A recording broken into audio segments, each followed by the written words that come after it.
அனைவருக்கும் வணக்கம். முருகன் குடல் சேனலுக்கு அனைவரையும் வரவேற்கிறேன். இன்றைக்கி என்ன பார்க்க போகிறோம் அப்படின்னு பார்த்தீங்கன்னா, மாதம் மாதம் வர சஷ்டியில் எப்படி விரதம் கடைப்பிடிக்கணும், நான் எந்த மாதிரி விரத முறைகளை ஃபாலோ பண்ணுறேன் அப்படின்னு சொல்லிட்டு தான் இந்த வீடியோவில் காட்டியிருக்கேன். பொதுவாகவே சஷ்டி விரதம் அப்படின்னு சொன்னாலே குழந்தைக்காக வேண்டி விரதம் இருப்பவங்க தான் ரொம்ப அதிகம். சஷ்டியிலிருந்து அகப்பையில் வரும் அப்படின்னு சொல்லுவாங்க. அது 100க்கு 100 உண்மைதாங்க. அதுக்கு நானே சாட்சி. நான் 3 வருஷமாக மாதம் மாதம் வர வளர்பிறை சஷ்டி விரதம் நான் கடைப்பிடிச்சிட்ருக்கேன். அதே மாதிரி 3 வருஷமாக மகாகந்த சஷ்டி விரதமும் நான் கடைப்பிடிச்சிட்ருக்கேன்.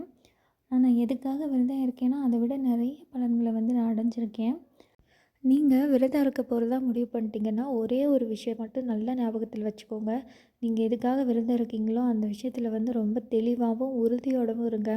அவர் மேலே மட்டுமே நம்பிக்கை வச்சு நீங்கள் விரதத்தை ஆரம்பிங்க. நான் விரதம் ஆரம்பிக்கும்போதே எனக்கு ரொம்ப நிறைய தடவை வந்துச்சு. அதாவது நான் சஷ்டி நாள் என்னென்னு மறந்துடுவேன். ஆனால் அதுக்கு முன்னாடி ஒரு வாரம் முன்னாடி எனக்கு ஞாபகம் இருக்கும். இன்றைக்கி சஷ்டி, நம்ம விரதம் இருக்கணும், அதெல்லாம் ஞாபகம் இருக்கும். ஆனால் சஷ்டி அன்னைக்கு எனக்கு ஞாபகமே இருக்காது, மறந்துடுவேன். அதுக்கப்புறம் பீரியட்ஸ் ஆகிடுவேன். ஒரு 2 நாள் இருக்கும், இருந்தாலுமே சஷ்டி அன்னைக்கு பீரியட்ஸ் ஆகிடுவேன்.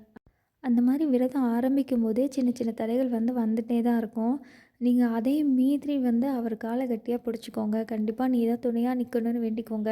விரதம் இன்றைக்கி எடுக்க போகிறீங்க அப்படிங்கும்போது அன்றைக்கி காலையிலேயே விநாயகர்கிட்டயோ முருகன்கிட்டயோ இந்த மாதிரி நான் விரதம் இருக்க போகிறேன், இந்த விஷயத்துக்காக நான் இருக்க போகிறேன், அதுக்கு எந்த வித தடையும் இருக்கக்கூடாது, நான் விரதம் நிறைவு பண்ணுற வரைக்கும் நீ எனக்கு துணையாக நில்லுன்னு மட்டும் வேண்டிக்கிட்டு ஆரம்பித்து பாருங்கள்.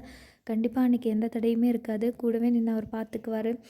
அதே மாதிரி 1 மாதம் 2 மாதம் விரதம் இருந்துட்டு, நான் விரதம் இருந்தேன், கேட்டது கிடைக்கல, நடக்கலை அப்படின்னு சொல்லிட்டு உங்களோட நம்பிக்கையை மட்டும் என்றைக்குமே விட்டுறாதீங்க. நான் இந்த மாதிரி தவறு பண்ணேன். என்ன அப்படின்னா, 2 வருஷமாக சஷ்டி விரதம் இருந்துகிட்ருந்தேன். ஆனால் நான் குழந்தைக்காக வேண்டி தான் விரதம் இருந்தேன். எனக்கு 6 வயசில் ஏற்கனவே ஒரு பெண் குழந்தை இருக்காங்க. ஆனால் 2வது குழந்தைக்காக நாங்கள் ரொம்ப எதிர்பார்த்துட்டு இருந்தோம். நான் ஒரு 4 வருஷமாகவே நாங்கள் எதிர்பார்த்துட்ருந்தோம். ஆனால் ஒரு டைம் பாசிட்டிவ்னு வரும். அதுக்கப்புறம் ஒரு 2 நாள் 3 நாளில் அதுவே நான் திரும்ப அகைன் பீரியட் ஆகிடுவேன். அந்த மாதிரிலாம் இருந்துச்சு. அதுக்கப்புறம் கடைசியாக மே மாதம் 2023ல் எனக்கு கன்ஃபார்ம் ஆச்சு. நான் போய் டாக்டர்லாம் செக் பண்ணிவிட்டு, சரி நெக்ஸ்ட் வீக் ஸ்கேன் பார்க்கலாம் அப்படின்னு இருக்கும்போது எனக்கு என்ன ஆயிடுச்சுன்னா, கருக்குழாயிலேயே குழந்தை நின்றுச்சு. அதாவது எக்டோபிக் ப்ரெக்னன்சின்னு சொல்லுவாங்க. அப்போ என்ன சொல்லிட்டாங்க, ஒரு சைடு டியூப் கட் பண்ணி தான் ஆகணும், வெடிச்சிருச்சு அப்படின்னு சொல்லிட்டாங்க. அதுக்கப்புறம் சர்ஜரி எல்லாம் முடிஞ்சு வீட்டுக்கு வந்தாச்சு. அப்புறம் பூஜை பண்ணும்போது ஒரு நாள் எனக்கே தெரியலை, நான் அப்படி அழறேன். ஏன் இப்படி கொடுத்துட்டு எடுத்துக்கிற, எனக்கு இல்லை அப்படின்னு முடிவு பண்ணால் கூட நான் இல்லை அப்படின்னு போயிடுவேன். ஆனால் நீ கொடுத்துட்டு எடுத்துக்கும்போது எனக்கு ரொம்ப கஷ்டமாக இருக்குது. சரி இனிமேல் நான் எதுவும் இது பண்ணலை, உனக்காக எனக்கு எப்போ கொடுக்கணும், இன்னொரு குழந்தை கொடுக்கணும்னு தோணுதோ அப்போ எனக்கு ஆகட்டும் அப்படின்னு சொல்லிட்டு. ஆனால் நான் நம்பிக்கையெல்லாம் விடலை. திரும்பவும் சஷ்டி விரதம் நான் ஆரம்பித்தேன். அதுக்கப்புறமும் இருந்தேன். இந்த போன கந்த சஷ்டி எனக்கு 3வது வருஷ விரதமாக இருந்துச்சு. முதல் வருஷம் ஒரு வேளை மட்டும் சாப்பாடு எடுத்துகிட்டு விரதம் இருந்தேன். 2வது வருஷம் காலையில் பழமோ இல்லை பாலோ, இல்லை நைட்டு ஒரு பழமோ பாலோ அந்த மாதிரி எடுத்துகிட்டு மட்டும் இருந்தேன். இந்த வருஷம் என்ன பண்ணேன் அப்படின்னு பார்த்தீங்கன்னா, நான் மிளகு விரதம் எடுத்துக்கலாம் அப்படின்னு சொல்லிட்டு முடிஞ்ச அளவுக்கு நான் மிளகு விரதம் எடுத்துக்கிறேன். அதுக்கப்புறம் பால் பழம் மட்டும் எடுத்துக்கிறேன். அந்த மாதிரி நான் விரதம் ஆரம்பிக்கும் போதே வேண்டியாச்சு. விரதத்தோட 4வது நாள் நான் மாதவிடாய் எனக்கு. ஆனால் எனக்கு நாள் இருக்குது. ஆனால் 4வது நாள் நான் மாதவிடாய் அடைஞ்சிட்டேன். அப்போ நான் மறுபடியும் அழுறேன். போயிட்டு இந்த மாதிரி விரதம் இருக்க முடியல அப்படின்னு சொல்லிட்டு அழுதுட்டு இருந்தேன். ஆனால் நான் விரதத்தை கண்டினியூ பண்ணேன். என்னால் முடிஞ்சது கண்டினியூ பண்ணேன்.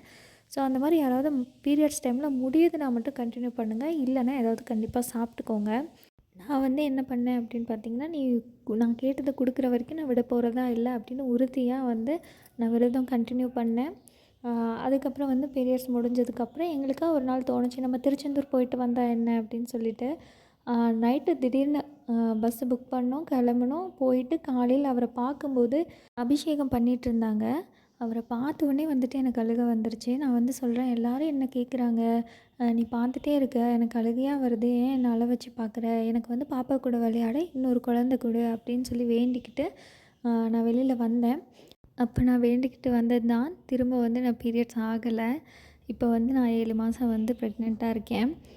இதில் எனக்கு ஒரு விஷயம் மட்டும் நல்லா புரிஞ்சிச்சு. நமக்கு வேணும்னா நீ கொடுக்குற வரைக்கும் நான் விட போகிறதா இல்லைன்னு சொல்லிட்டு நம்மளும் பிடிவாதமாக இருந்தோன்னா, கண்டிப்பாக அவர் கொடுக்காம எங்கேயும் போக மாட்டார். நமக்கு வர வேண்டியது வந்தே சேரும் அப்படின்னு சொல்லிட்டு.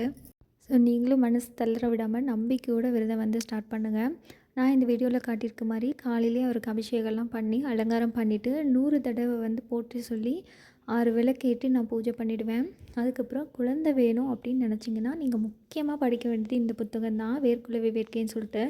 பாடலும் அதோட விளக்கமும் இருக்க மாதிரி வாங்கிட்டிங்கன்னா நீங்கள் வந்து அதில் முருகா வரமாட்டியான்னு கேட்கும்போதே நமக்கே அழுக வந்துடும், அந்த மாதிரி இருக்கும். ஸோ நான் பெரிய கந்த சஷ்டிலையும் சரி, சஷ்டி விரதம் எல்லாத்துலேயும் படிக்கிற ஒரே புத்தகம், ஒரே பதிகம் அதுதான். திருப்புகழ் புத்தகத்தில் வந்து இருக்கும். அதுக்கப்புறம் இந்த மாதிரி ஆராதனையை காட்டிட்டு நான் வந்து என்னோடய விரதத்தை நைவேத்தியம்லாம் வச்சு விரதம் கம்ப்ளீட் பண்ணிடுவேன்.